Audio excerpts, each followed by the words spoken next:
Tenemos un caso de estos pacientes cuyo bruxismo y la edad ha desgastado más de un tercio, en algunos casos 2/3 de la superficie dentaria, y entonces asimismo la articulación se subluxa intentando buscar un contacto porque no tiene prótesis inferior, entre otras. Diseñamos acá una prótesis superior removible transitoria para reposicionar el cóndilo. De otra manera nos vamos a dar cuenta cuál fue el desgaste que la paciente tuvo al tiempo y cómo se le subluxó la mandíbula. Cierre.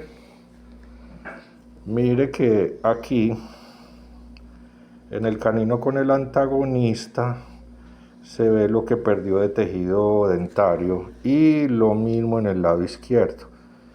Miremos cómo ese canino casi son 2/3 de la superficie desgastada, entonces perdió los contactos. Con este tipo de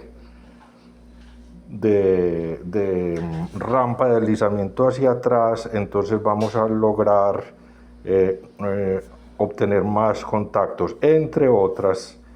Lo que no se pueda lograr, entonces ya se hace un sistema adhesivo de resina para mejorar los contactos que sean armónicos y bilaterales.